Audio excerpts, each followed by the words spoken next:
구약 성경을 읽으면서 하나님을 부르는 호칭이 여러 가지가 나옵니다.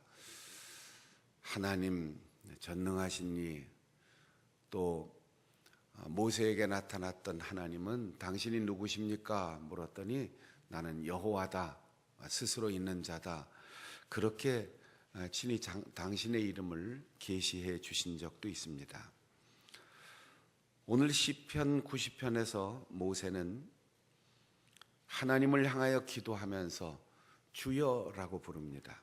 히브리 말로는 우리말로 번역된 전능하신 하나님, 엘로힘 이런 단어가 있고, 또 스스로 있는 자 여호와 그런 이름이 있고, 오늘 주여라고 부를 때 아도나이 이렇게 부르는데, 아도나이라는 명칭은 모든 것의 소유권을 가진 주인이라는 뜻입니다. 하나님을 부를 때도 내 무능함과 연약함과 절대 절망에 빠져서 전능하신 하나님이라고 부름으로 가능성의 문을 열고 싶을 때가 있고, 또 우리의 유한함과 인생의 짧음을 깨닫고 스스로 계시는 분, 누가 만들거나 고안해낸 그런 우상이 아니라 영원부터 영원까지 스스로 존재하시는 그 하나님의 영원성을 생각하면서 기도할 때 여호와여 이렇게 부르는데, 모세는 오늘 여호와를 부르지 않고 아도나이 주여라고 부릅니다. 모세가 인생을 살 때 40년 단위로 120년을 살았다는 얘기는 우리가 잘 알고 있어요. 40년 동안 애굽 궁전의 왕자로 살았고, 자신의 정체성을 깨닫고 자기 백성과 함께 고난받는 길을 선택하여 40년 동안 미디안 광야에 가서 양치기로 서러움 받으면서 가난하게 살았고, 하나님께서 여호와로 나타나셔서 그에게 내 백성을 가나안으로 인도해내라 그렇게 부르시는 사명을 받아서 인생의 후반 80부터 시작해서 120까지 40년 동안 광야의 지도자로 살았습니다. 그가 하나님을 부르며 기도할 때 우리의 모든 것의 주인이신 하나님 주여라고 불렀습니다. 120년을 살든 40년을 살든, 왕자가 되어 살든, 나그네가 되어 살든, 양치기가 되어 살든, 지도자가 되었든 버림받은 사람이 되었든, 자기 인생의 모든 것을 하나님께서 주관하시고 하나님께서 그 모든 결정권을 가지고 계시고, 내가 무엇을 소유했든지 하나님이 맡겨주신 것이라는 분명한 깨달음과 그 소유권에 대한 고백이 있으면 왕자의 자리도 놓을 수 있고, 광야의 목동으로 살아도 만족함이 있고, 60만이 넘는 대군을 인도하여 광야길을 가면서 수없이 많은 불평과 원망을 듣고 어리석음에 빠진 백성들로부터 존경을 받지 못하는 억울한 나날을 보내면서도 그는 그 백성들을 끌어안고 눈물로 기도하며 걸을 수 있었습니다. 내 것을 내 것이라고 주장하면 그때부터 우쭐하거나 그때부터 열등감에 빠져서 의기소침할 수 있습니다. 그러나 주신 이도 하나님, 거둬가시는 이도 하나님, 있으면 사명의 도구이고, 없으면 내가 부족할 뿐이고, 어려울 때 하나님의 뜻을 기다리고, 좋은 일이 있을 때 감사하며 살아갈 수 있는 것은 소유권이 나에게 있지 않고 하나님께 있다는 고백에서 비롯되는 것입니다. 사랑하는 성도 여러분, 명절을 앞두고 날씨는 몹시 춥고 또 시대는 뒤숭숭한데, 우리가 하나님을 우리 인생의 주인이시고 우리의 가정의 주인이시고 교회의 주인이시고 이 나라 이 민족의 역사를 주관하시는 소유권자이심을 고백함으로 평안을 얻을 수 있기를 바랍니다. 따라해 보겠습니다. 하나님, 당신이 주인이십니다. 나는 청지기입니다. 매일 매순간 그렇게 고백하면 서운할 게 하나도 없어요. 비교하고 우쭐할 것도 없어요. 오직 감사하고 오직 겸손하고 오직 희망으로 살아갈 뿐입니다. 모세가 특별히 기도하면서 하나님께서 주인이신 당신께서 사람을 티끌로 돌아가게 하셨다 이렇게 고백합니다. 너희 인생들은 돌아가라. 티끌 인생이라고 했어요. 여기 티끌 인생은 그 부피가 가볍다거나 혹은 작다, 먼지 같다, 흙덩이다 이런 얘기가 아니고 히브리 성경으로 보면 아주 잘게 부서졌다 그런 뜻이에요. 박살났다 우리말로 그런 뜻이에요. 으스러졌다는 거예요. 여러분 아무리 비싼 도자기도 박살나면 해체된 만큼 쓸모가 있는 게 아니고 아무짝에 쓸모가 없습니다. 질그릇도 나무그릇도 박살나서 부서지면 아무 소용이 없어요. 맛있는 과일도 반으로 쪼개면 그냥 맛있게 먹을 수 있는데 박살나면 먹을 수도 없어요. 하나님께서 우리의 인생을 박살내신다는 거죠. 으스러지게 만든다는 거죠. 모세가 이런 표현을 쓴 이유가 뭘까요? 자만하지 말라는 거예요.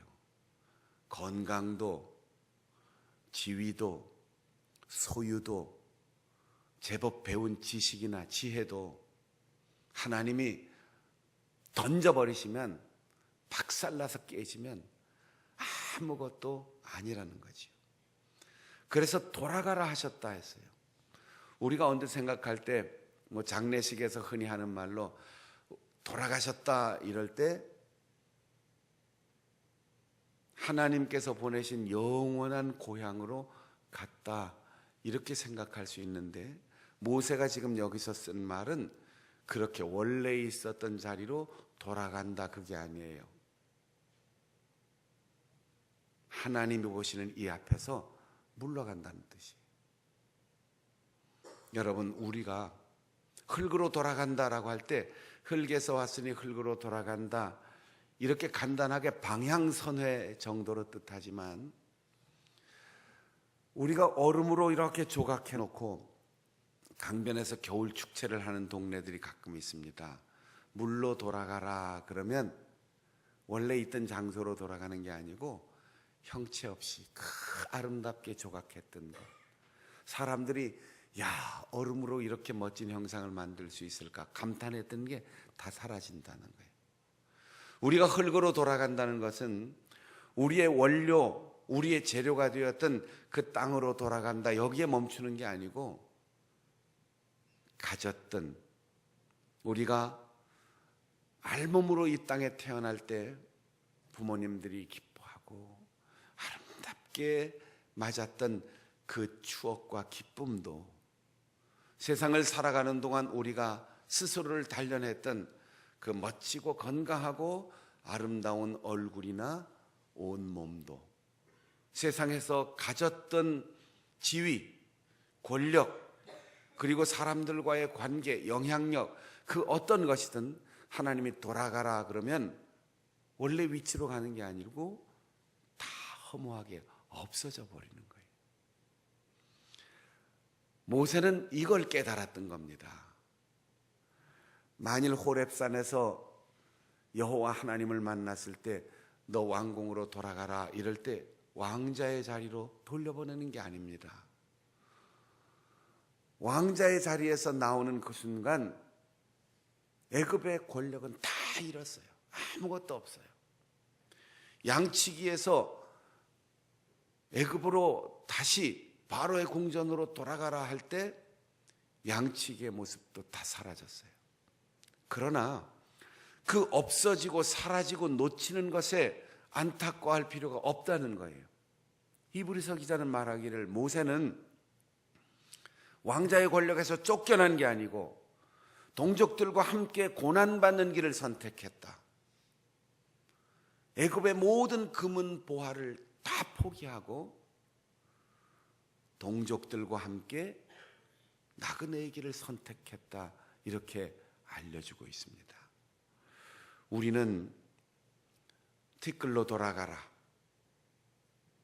너희 인생들은 돌아가라 하나님이 말씀하시면 아무것도 남김없이 다 깨지고 으스러지고 허무한, 그래서 남는 것 없이 이 땅에 아무런 자취 없이 사라지게 된다는 사실을 기억해야 됩니다.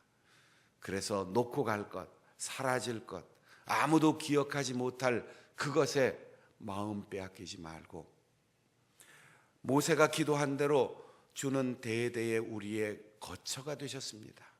산이 생기기 전, 땅과 세계도 하나님이 만드시기 전, 영원부터 영원까지 하나님, 주는 하나님이십니다. 이렇게 고백한 이유는 영원한 것에 마음을 두라는 거예요. 우리가 오늘 구하고, 오늘 마음을 쏟고, 오늘 서운해하고, 오늘 즐거워하고, 오늘 애착 갖는 게 뭡니까? 영원한 것을 추구하고 그것에 마음을 둘 수 있기를 바랍니다. 그는 고백하기를 우리의 연수가 70이요 건강하면 80을 삽니다. 그런데 그 80년 사는 것도 자랑할 게 아이고 힘들었어, 수고한 것, 참 마음 아팠어, 슬퍼하는 것, 그것뿐인데 그것도 날아가나이다. 이렇게 고백하고 있습니다. 모세가 몇 년을 살았다고요? 금방 잊어버리신 것 같은데, 모세가 몇 년 살았어요? 120년을 살았는데 80까지 살고 이 글을 쓴 거는 아닌 것 같아요. 왜냐하면 40년 동안 애굽의 왕자였고 40년 동안 광야에서 양치기를 했고, 그리고 이스라엘 백성들하고 같이 40년 광야길을 걸어갔으니까 최소한 100세는 넘어서 이 글을 썼을 것 같아요. 그러나 평균적으로 사람들이 한 7, 80년 사는데 슬픔과 수고뿐이고 날아가는 것 같습니다. 이렇게 고백합니다. 우리는 대략 지금 살아있는 우리들은 한 120년 살 수 있다 그러니까 모세만큼은 살 수 있겠지요. 며칠 전에 우리 총회장님이 설교하시는 행사에 말씀을 듣는데 총회장님이 여러분 살 때 아브라함만큼은 살았으면 좋겠습니다. 못 살면 이상만큼은 살았으면 좋겠습니다. 다 160, 70년 산 분들 얘기를 하면서 나는 우리 어머니만큼만 살다 갈 겁니다. 그러니까 다 이렇게 쳐다봤어요. 저희 어머니가 106세에 돌아가셨습니다. 우리가 모세만큼 사는데 자기보다 더 짧은 인생을 산 평균 수명을 얘기하면서 수고와 슬픔뿐입니다. 날아갑니다. 숨 한 번 쉬고 나니까 다 지나갔습니다. 이렇게 고백합니다. 숨 한 번 쉬었다. 여기 9절에 보면 우리의 모든 날이 주의 분노 중에 지나가며 우리의 평생이 순식간에 다하였나이다. 제가 읽어드리면 여러분이 실감이 안 날 것 같은데 여러분이 자기 성경을 펼치시고 한번 우리 9절 다 같이 읽겠습니다. 시작.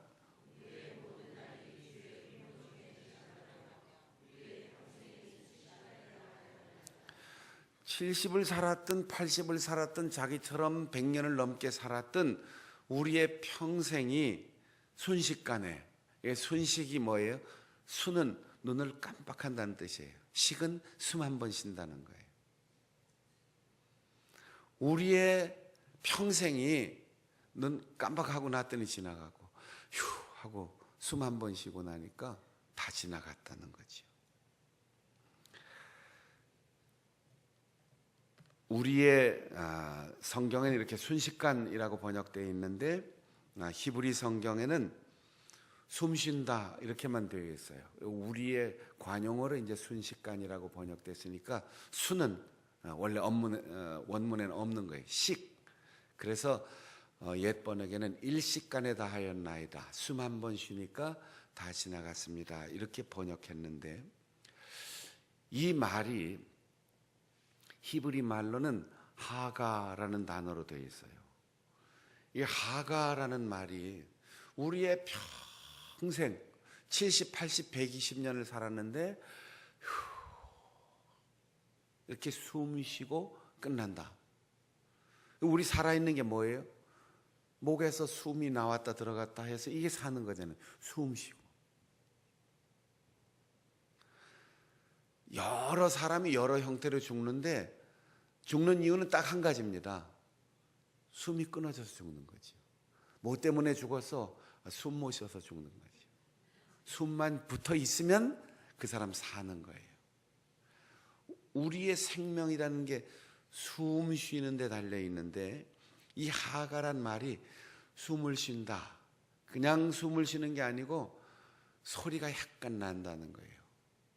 마치 비둘기가 구구, 짐승이 으르렁 으르렁. 우리가 살면서 말하는 게 사실은 숨을 쉬는 거잖아요. 우리 폐 속에서 나오는 이 숨이 우리의 성대를 울리니까 그게 소리로 들리는데 이게 숨이에요. 으르렁 으르렁 불평 투덜 투덜 웅얼 웅얼 중얼 중얼. 우리의 평생이 이렇게 짧다는 뜻도 되지만 우리는 궁시렁궁시렁 하면서 그냥 살다가 끝난다는 거죠. 이 하가란 단어가 시편 1편에서는 여호와의 말씀을 주야로 묵상하는 자가 복이 있다. 묵상이라는 단어도 하가라고 쓰여 있어요. 남의 나라 말을 우리말로 번역해 놓으면 한쪽밖에 번역을 못하니까 전체 그 속에 포함되어 있는 이중 삼중의 의미를 잘 알기가 어렵습니다. 시편 기자가 복 있는 사람은 여호와의 말씀을 밤낮 숨 쉴 때마다 중얼중얼중얼 하는 사람이 행복한 사람입니다. 할 때 이 하가라는 단어를 썼고 오늘 모세가 우리의 평생이 중얼중얼 숨 쉬다가 끝났습니다. 이게 같은 단어를 썼다는 거죠. 사실 우리가 이렇게 인생 돌아보면 중얼거리다 끝나는 것 같아요. 아이고 박순영 목사가 어쩌고 저쩌고 중얼중얼. 아이고 마누라가 중얼중얼. 아이고 우리 남편이 중얼중얼. 아이고 우리 큰 녀석이 작은 녀석이 뭐 형님이 동생이 뭐 친구가 선생님이 옆집 사람이 뭐 중얼중얼. 그 궁시렁거리다가 우리 인생이 끝나는 거예요. 은퇴하고 해외에 이민 간 분들 얘기가 아우 한국 떠나니까 그 궁시렁거리는 사람들 없어서 아주 편하대요. 남의 나라 가서도 한인교회 출석하고 한국 사람들 많은 데 가면은 이민을 왔는지 유학을 왔는지 모르겠다는 거 모였다 하면 또 궁시렁궁시렁하고 한국에서 누가 어쩌고 뭐 누가 어쩌고 뭐 어쩌고. 그래서 한국 사람들 별로 안 사는 데 가서 사니까 그 모여도 궁시렁거리고 그 애들 말로 뒷담화하고 이런 사람들이 없어서 아주 편하다는데 몇 년 지나고 나니까 도로 궁금하더라는. 그래서 심심해서 다시 한국 사람 찾게 된다는데 우리가 그렇게 궁시렁거리다가 끝나는 거예요. 숨 쉬는 것 그 자체까지도 거짓말이야 이런 사람들이 있는데 숨 쉬는 것 빼놓고는 다 거짓말이야 이런 사람도 있는데 우리는 어쨌든 숨을 쉴 때마다 그냥 나 살아야지 내 생명을 연장해야 돼. 이런 필사적인 사명을 가지고 숨을 쉬는 사람 없어요. 그냥 숨은 자연스럽게 나도 모르게 쉬지만 궁시렁 그렇게 하면서 사는데, 두 가지 인생이 있습니다. 말씀을 묵상하고 노래를 부르고 즐거워하고 칭찬하고 감사하고 좋은 건 얘기하고, 또 한 부류는 아무개 그냥 죽지 못해 사는 거지 뭐, 그렇게 꿍얼꿍얼 하면서 궁시렁거리는 인생. 누구든 숨을 쉬는 그대로 뭔가 소리가 나오게 되어 있는데 감사와 기쁨과 행복을 노래하는 사람이 있고 불평과 원망과 서운함을 말하며 사는 사람이 있어요. 숨 안 쉬는 사람은 없어요. 숨을 쉬니까 어떤 소리든 나오게 되어 있습니다. 공동 번역에는 우리의 평생은 한숨처럼 쓰러집니다. 또 다른 면이 있지요. 짧다는 뜻이 아니고 했는데 뭐 남는 게 뭐가 있습니까? 한숨처럼 다 쓰러져 버립니다. 현대인의 성경은 우리가 한평생을 한숨으로 보냅니다. 에이구 이러고 인생을 보낸다는 거죠. 그런데 그 70과 80의 인생이 수고와 슬픔뿐인데 날아갑니다. 언뜻 생각에 날아간다 그러면 좋은 것 같잖아요, 그렇죠? 새가 독수리가 날개치면서 목표물을 향해 날아갑니다. 그런데 여기에 날아간다는 뜻은 낙엽이 정처 없이 떨어져서 뒹굴어 간다, 그런 뜻이에요. 우리는 하나님의 말씀을 우리의 입으로 읊조리면서 하나님이 주신 은혜에 감사하면서 성령을 통하여 사명의 나래를 펴고 목표를 향하여 힘있게 말씀을 읊조리며 날아가지 못하면 궁얼궁얼 궁시렁 신음하고 불평하고 원망하면서 마치 낙엽처럼 이리 날리고 저리 날리고 뒹굴고 그러다가 끝내 저 음침한 골짜기에 처박혀서 썩어 죽어가든지 아니면 아궁이에 불쏘시개로 사라지든지 둘 중에 하나예요. 그 마지막이 어떻게 될 것인가? 높은 곳으로 날아 올라갈 것인가?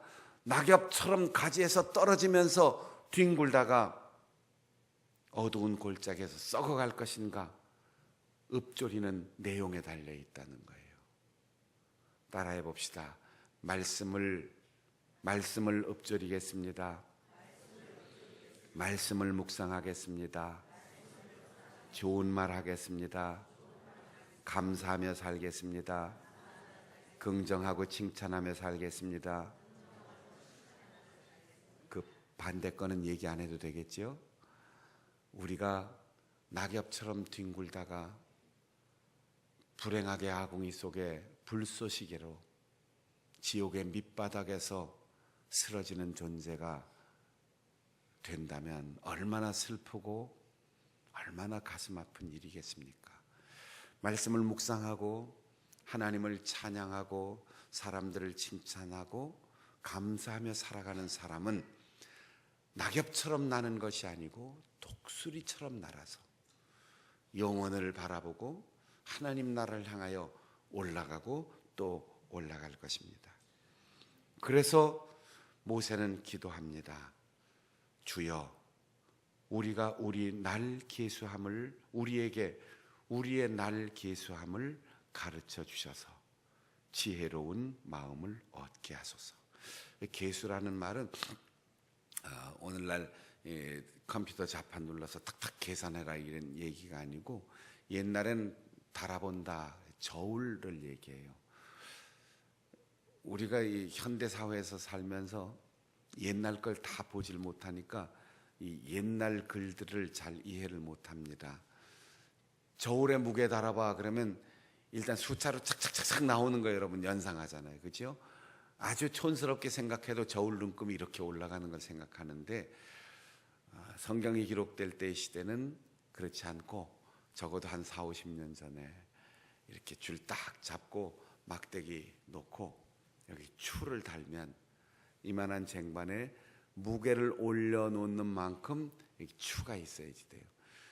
여기에 그 무게에 해당하는 만큼의 추가 없으면 가벼운 것만 올려놔도 그냥 떨어져 버립니다. 무게를 달 수가 없어요.